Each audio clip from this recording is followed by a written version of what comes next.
Hello everyone, welcome. I am your teacher GKM and you are watching GKM Infinity channel. Okay, basically my dear students, as you know कि मैं आपको theorem जो है 6.5 तक मैंने पढ़ा दिया था। आज मैं थ्योरम जो है 6.6 लेकर के आया हूँ। थ्योरम को समझना बहुत ज़रूरी है। अगर आपको ट्रायंगल्स जो चैप्टर है क्लास 10th का है ना, CBSE जो है, ICC जिस भी मतलब स्पेशली CBSE बोर्ड में अप्लाई होता है, ICC में कभी कभी होता भी है, उसका खुद का अपना बुक होता है अपने अदर पब्लिकेशन का। तो NCERT के जो ट्रायंगल्स अगर चैप्टर अगर आप बना रहे हो और अगर आपको थ्योरम ही कंप्लीट नहीं है तो फिर कैसे क्वेश्चन बना पाओगे। इसलिए थ्योरम को अच्छे से समझ लीजिए। थ्योरम्स में पढ़ा रहा हूँ, कॉन्सेप्ट बता रहा हूँ, फिर उसके बाद जो है मैं आपको पढ़ाऊँगा बेसिकली क्वेश्चंस, एक्सरसाइज। ठीक है, तो कैसे होगा ये, इसको आप देखोगे, वीडियो स्किप करोगे तो फिर ये थ्योरम समझ में नहीं आने वाला, क्योंकि कोई गेम नहीं है कि आधा तक जानते हैं और उसके बाद खुद से कर लेंगे, ऐसा नहीं है। वीडियो पूरा देखिए, लाइक करना ताकि मैं आपको और पढ़ा सकूं, मुझे एक मोटिवेशन मिल सके तुम्हारे लाइक से। प्लस में शेयर करना वीडियो को, ठीक है, अपने दोस्तों के बीच में, उनको भी एक बेनिफिट मिल सके। सब्सक्राइब कर लेना ताकि और भी जो मैं वीडियो के माध्यम से आपको पढ़ाता हूँ उसका नोटिफिकेशन मिल जाए। ठीक है, तो थ्योरम 6.6 कहता क्या है, आप इसको पहले देखिए। कह रहा है the ratio of the areas of two similar triangles is equal to the square of the ratio of their corresponding sides. ठीक है, कहा जा रहा है कि दो सिमिलर ट्राइंगल है। ठीक है, लेट मी एक्सप्लेन।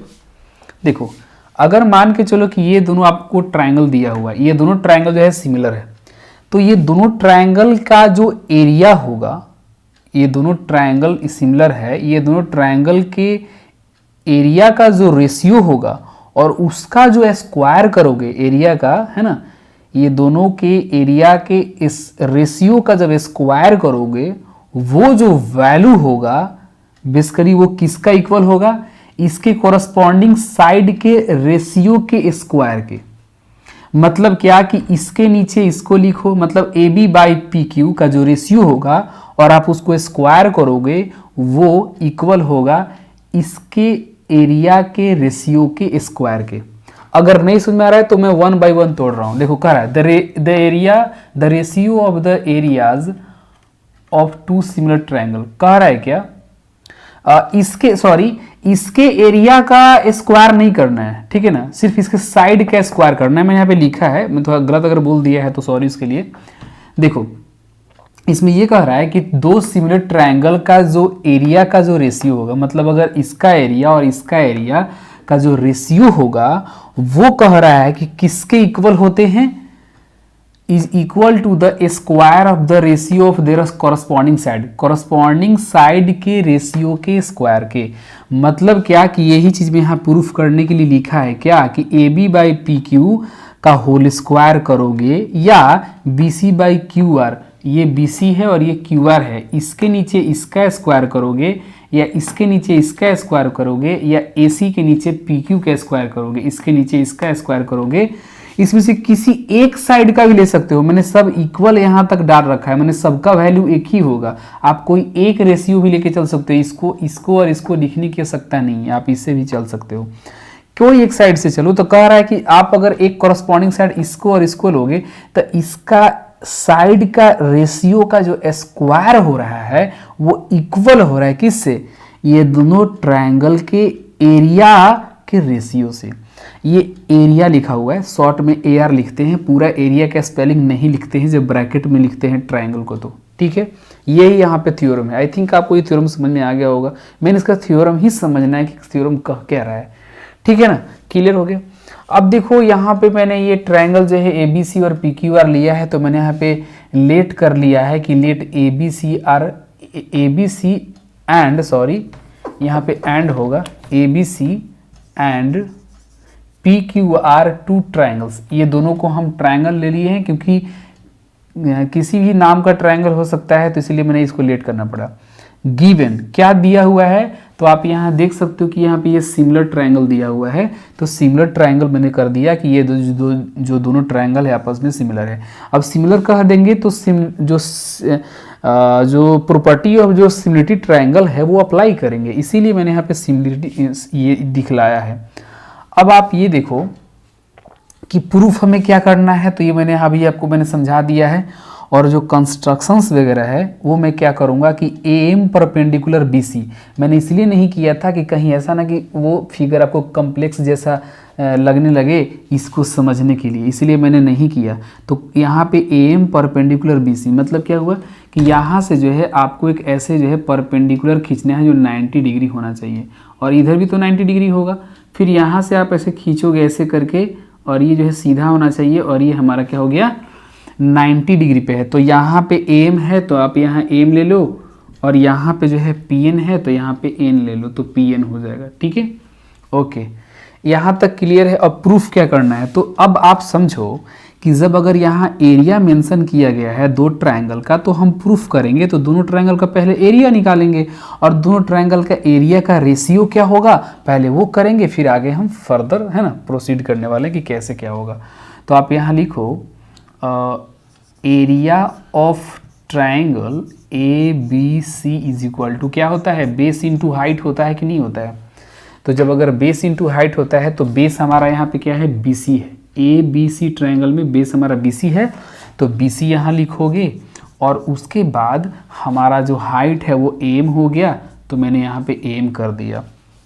ओके, उसके बाद जो है आपको क्या करना है, area of triangle PQR, area of triangle sorry PQR, तो PQR आपका क्या आएगा जी, ये होगा 1/2 into base into height. Base हमारा वहाँ पे क्या है QR है, तो QR कर दिया, और उसके बाद हमारा जो वहाँ पे हाइट है PN, तो मैंने PN कर दिया। ठीक है, अब ट्रायंगल ABC का एरिया आपने निकाल दिया, ट्रायंगल PQR का एरिया निकाल दिया।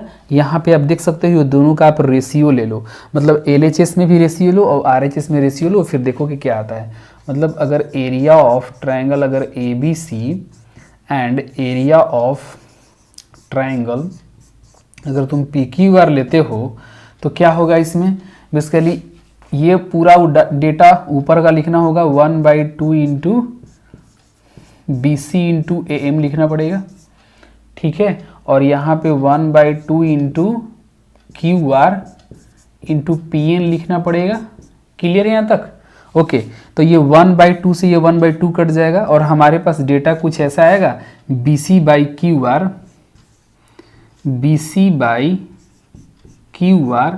Into AM/PN, AM/PN। क्लियर है? और इस वाले पार्ट को बेसिकली इस वाले पार्ट को आप पहला इक्वेशन ले लो, पहला पार्ट ले लो। ठीक है, पहला इक्वेशन हो गया। क्लियर है? अब मुझे एक बताओ बात कि अगर हम चलेंगे ट्रायंगल ABM में, AB और M में चलेंगे और PQN में चलेंगे, तो क्या ये सिमिलर होगा कि नहीं होगा, है ना। तो in triangle ABM and triangle PQN इसमें चलते हैं। ठीक है जी, समझ में आ रही ना, कोई दिक्कत बात तो नहीं हो रही ना। ओके, तो अगर आप इसमें चलोगे डियर, तो क्या आप कर सकते हो बोलो, सिमिलर पहले करो इसको। तो ऐसे कह सकते हो क्या कि angle B is equal to angle Q होगा। कहोगे सर ये कैसे पॉसिबल है B और Q। अगर तुम बड़े आप ट्रायंगल में चलते हो, मतलब कि यहाँ पे जो है ABC और PQR लेते हो, जब दोनों ट्रायंगल आपस में सिमिलर है, जैसा कि मैंने आपको गिवन में यहाँ पे दिखलाया है और दिया भी है, यहाँ पे सिमिलर ट्रायंगल यहाँ पे दिया हुआ है। जब दोनों ट्रायंगल आपस में सिमिलर है माय डियर स्टूडेंट्स, तो बताओ कि क्या सारे जो मतलब जो एंगल से आपस में वो इक्वल होगा कि नहीं होगा। होगा। तो जब ये B जो है बड़े ट्रायंगल में और ये Q जो है बड़े ट्रायंगल में आपस में क्या होगा, इक्वल होगा। तो इसलिए B is equal to Q कर दिया, क्योंकि बड़े जो ट्रायंगल ABC और PQ है वो क्या है, आपस में क्या है, सिमिलर है। अब बताओ कि angle AMB is equal to PNQ is equal to 90 degree. ये मैंने क्यों किया है, देखो यहाँ भी 90 और यहाँ भी 90, यहाँ पे इस मैंने इस ट्रायंगल से चल रहे हैं तो यहाँ 90 है और यहाँ पे 90 है। ठीक है, तो ये दोनों जब 90 है बेसिकली, क्यों है? क्योंकि ये परपेंडिकुलर है। ओके, जब अगर इस ट्रायंगल में चलते हो, इस ट्रायंगल में चलते हो, जब अगर दो अगर एंगल आपस में इक्वल होगा तो डबल ए क्राइटेरियन के अकॉर्डिंग ये जो दोनों ट्रायंगल होगा आपस में क्या होगा? सिमिलर हो जाएगा। मैं सिमिलर इसलिए कर रहा हूँ कि ताकि जो ये हाइट है, ये जो परपेंडिकुलर है, ये जो अल्टीट्यूड है, इसके अकॉर्डिंग जो है हम काम कर सकते। देखो परपेंडिकुलर, अल्टीट्यूड, हाइट, ये सब के बारे में इनको बताया होगा और डिफरेंसेस तो होते हैं समटाइम्स, क्यों नहीं। परपेंडिकुलर का मतलब अलग, अल्टीट्यूड है ना, तो अल्टीट्यूड और परपेंडिकुलर वही होगा, हाइट भी वही होगा, लेकिन इसमें एक वो आता है मेडियन आता है, तो मेडियन अलग हो जाएगा, राइट। मेडियन और परपेंडिकुलर में डिफरेंस है, ठीक है। तो कैसे है वो, अगर वैसा कुछ क्वेश्चन होगा तो हम बता देंगे। ये और ये जो ये जो और ये एंगल है आपस में क्या हो गया? 90 डिग्री हो गया। Therefore triangle A B M and या सिमिलर टू, है ना, ट्राइंगल पी क्यू एन। क्यों होगा? पी क्यू एन, यहाँ पे एन मैं लिखना चाहता हूँ, देख लो, पी क्यू एन कैसे? तो बाई डबल ए क्राइटेरियन, है ना, बाई डबल ए क्राइटेरियन के अकॉर्डिंग ये सिमिलर हो गया। जब अगर ये दोनों ट्रायंगल आपस में सिमिलर हो गया तो क्या आप कह सकते हो कि कॉरस्पॉन्डिंग जो साइड्स के जो रेशियो होते हैं वो क्या होते हैं? इक्वल होते हैं। तो A B by P Q मतलब A B by P Q is equal to A B by P Q is equal to B M by नहीं, A B by P Q, A B by P Q is equal to A M by P N होगा कि नहीं? A M by P N हो जाएगा, क्योंकि हम इस triangle चल रहे हैं तो ये हमारा इसमें हाइट है ना, तो इस ये वाला साइड और ये वाला जो साइड है हमारा, ठीक है ना, ये और ये साइड का रेशियो क्या होगा? और मतलब दोनों आपस में इधर और ये आपका रेशियो जो है इक्वल होगा कि नहीं होगा? सिमिलरिटी जो प्रॉपर्टी है उसके अकॉर्डिंग। चलो, तो ये हमारा कौन सा हो गया? ये हमारा दूसरा इक्वेशन हो गया, दूसरा पार्ट हो गया। अब हम क्या काम करेंगे कि पहले और दूसरे पार्ट को कंपेयर करेंगे। अभी आप यहाँ देख सकते हो कि यहाँ भी A M by P N है और A M by P N किससे इक्वल है? A B by P Q से। तो यहाँ भी A M by P N है, तो हम क्या काम करेंगे कि ये A M by P N को हटा देंगे और इस A M by P N के जगह पे हम A B by P Q करेंगे। क्यों करेंगे? क्योंकि A M by P N जो है इक्वल है किससे? A B by P Q से। तो ये वाला रिमूव करके और उसके बाद इसके प्लेस पर A B by P Q लिखेंगे, राइट। तो अब जो है इतना तक समझ में आ गया है, मैं बाकी भी यहाँ से इरेज कर देता हूँ। देखो, तो मैंने क्या किया है बेसिकली कि सारे पार्ट को इरेज कर दिया है। पार्ट 1 और पार्ट 2 को मैंने रहने दिया है। पार्ट 1 और पार्ट 2 से हम चल रहे हैं। तो मैं यही बात कह रहा था कि ए एम और पी एन को रिमूव करके और मैं इसके जगह पे A B by P Q कर दूंगा, क्योंकि A M by P N यहाँ भी है और A M by P N यहाँ भी है। तो ये पार्ट जो है इससे इक्वल है, ये पार्ट जो है इससे इक्वल है, तो इसलिए इसको रिमूव करके और इसके जगह पे A B by P Q कर देंगे। तो मैंने वही काम किया है कि एरिया ऑफ जो ट्रायंगल पी क्यू आर है ना, एरिया ऑफ जो ट्रायंगल पी क्यू आर है, ये मैंने यहाँ पे area of triangle A B C है ना, और area by area of triangle P Q R, यही बात मैंने यहाँ पे लिखा है। और उसके बाद जो यहाँ पे B C by Q R था तो B C by Q R कर दिया, बस A M by P N को रिमूव करके और इसके जगह पे A B by P Q कर दिया है। A B by P Q मैंने कह दिया है कि ये कैसे हुआ, क्योंकि फ्रॉम 1 एंड फ्रॉम 2 से चले हैं तो। और अब हमारा जो ये पार्ट आया है, इस पार्ट को हमने क्या ले लिया है? थर्ड इक्वेशन हमने ले लिया है, ठीक है। अब जब थर्ड इक्वेशन लिया है तो मुझे एक बात बताओ कि हमें प्रूफ क्या करना था? यही वाला पार्ट को प्रूफ करना था ना, तो ये वाला पार्ट हमने लिख दिया है ताकि आपको समझ में आए कि क्या प्रूफ करना था। अब जो है नाउ मुझे एक बात बताओ कि दिया हुआ था कि ट्रायंगल ABC और ट्रायंगल PQR आपस में क्या है? सिमिलर है। मतलब ये गिवन था या नहीं था? तो जब गिवन था तो हम कह सकते हैं कि triangle since triangle ABC is similar to triangle PQR, अगर ये आपस में सिमिलर है देन हम क्या कहेंगे कि AB by PQ is equal to BC by QR is equal to AC by PR। ये कह सकते हैं कि नहीं? मतलब इस साइड के नीचे ये साइड, ये साइड के नीचे ये साइड, और ये साइड के नीचे ये साइड, यही है ना। A B by P Q, B C by Q R और A C by P R, यही होगा कि नहीं होगा? ठीक है, अगर ये होगा तो आप इसके अकॉर्डिंग अगर चलोगे, इसको अगर आप फोर्थ पार्ट लोगे तो 3 और 4 से चलोगे, from 3rd and 4th part से अगर चलोगे तो आप बेसिकली यहाँ पे एक चीज़ देखो तो कि B C by Q R, B C by Q R इससे भी इक्वल है और ये ही पार्ट इससे भी इक्वल है, या कह सकते हैं सब पार्ट तो इक्वल ही है। जब सारे पार्ट इक्वल है तो B C by Q R के प्लेस पर इसको हम हटाएंगे, B C by Q R को रिप्लेस करेंगे, है ना, और उसके जगह पे A B by P Q कर देंगे। मतलब इसको यहाँ से रिमूव करेंगे और B C by Q R किसके इक्वल है? A B by P Q के। तो ये वाला भी पार्ट तो हम लिख सकते हैं ना इसको हटा करके, तो यही वाला पार्ट हम यहाँ लिखने वाले हैं। तो अब क्या हो जाएगा? Area of triangle A B C upon area of triangle P Q R is equal to B C by Q R. अब किससे रिमूव हो जाएगा? A B by P Q से।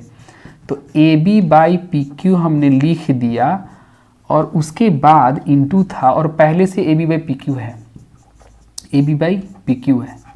जब इसको आप मल्टीप्लाई करोगे तो ये आएगा ए बी का whole square by P Q का होल स्क्वायर आ जाएगा। 2 बार मल्टीप्लाई करोगे तो मतलब ये हुआ कि हम इसको ऐसे भी तो लिख सकते हैं कि A B by P Q का होल स्क्वायर, इस स्टाइल में भी तो लिख सकते हैं ऐसे, है ना। यहाँ पे स्क्वायर है, यहाँ पे स्क्वायर है, तो हम पूरे का स्क्वायर दे सकते हैं। जब अगर हम दे सकते हैं तो आपको पहला पार्ट तो ये प्रूफ हो गया। देखो इसका और इसका दोनों ट्रायंगल का जो रेशियो है A B by P Q का होल स्क्वायर होगा, देखो ये निकल करके आ चुका है। अब मैं एक बात कहना चाहूँगा कि A B by P Q के जगह पे हम B C by Q R भी तो कह सकते हैं। क्यों? क्योंकि यहाँ पे देखो तो A B by P Q, B C by Q R, A C by P R, जब सारे के सारे इक्वल है तो ये ऊपर में होल स्क्वायर को ऐसे ही रहने दो, और हम ये A B by P Q को या इसके जगह पे इसको हटा करके हम B C by Q R भी कर सकते हैं कि नहीं कर सकते हैं? क्योंकि ये और ये आपस में इक्वल है, तो इसके जगह पे हम इसको भी लिख देंगे। जब इसको लिख देंगे मतलब इसको यहाँ लिख देंगे तो होल स्क्वायर हो जाएगा, तो फिर हमारा ये बीच वाला मिल जाएगा। और इसके प्लेस पे हम चाहेंगे तो इसको भी हम लिख सकते हैं, तो हमारा ये वाला आ जाएगा। मतलब हम कह सकते हैं कि इसकी सहायता से हम क्या कहेंगे कि इस ट्रायंगल का जो एरिया का रेशियो है बेसिकली साइड के, है ना, रेशियो के स्क्वायर के इक्वल है। ठीक है, तो अब आप बहुत क्लियर हो गए हो। Area of triangle A B C by area of triangle P Q R is equal to क्या कहेंगे कि A B by P Q का रेशियो कहो। अब आप यहाँ पे अभी भी अगर समझ नहीं पाए तो फिर से मैं बताता हूँ। बताओ, ए बी इस सारे के सारे पार्ट इक्वल है, तो अगर ये पूरे पार्ट इक्वल है तो इसका रेशियो हो गया, कुछ तो वैल्यू आता होगा। मान के चलो तुमको समझाने के लिए मैंने 1/2 लिख दिया। लो मतलब यहाँ पे हम 1/4 भी लिख सकते हैं, कुछ भी लिख सकते हैं। तो मतलब A B by P Q का वैल्यू भी 1/2 होगा, B C by Q R का वैल्यू भी 1/2 होगा, A C by P R का वैल्यू भी 1/2 हो जाएगा। अब हमको यहाँ पे ये आया है कि इसका और इसका जो रेशियो है वो किसके बराबर है? A B by P Q के होल स्क्वायर का। और इसका वैल्यू कितना वहाँ पे लिए हो? 1/2। तो 1/2 का होल स्क्वायर करोगे तो 1/4 नहीं होगा। तो मतलब कहने का अर्थ है कि A B by P Q का होल स्क्वायर करोगे तो भी 1/4 होगा, इसका भी करोगे होल स्क्वायर तो वो भी 1/4 होगा, इसका भी 1/4 होगा। That simple. तो अब कह सकते हैं, अब क्लियर हो गया क्या कि B C by Q R का whole square is equal to A C by P R का होल स्क्वायर। ये जो है हमारा प्रूफ हो गया। ठीक है, यही था प्रूफ करना और ये हमारा प्रूफ हो गया। तो आशा करते हैं कि कोई समझ में आया होगा, कोई दिक्कत होगा तो मुझे बताएंगे और इसको शेयर करेंगे अपने दोस्तों के बीच में। तो आज की बस इतना ही। That's all.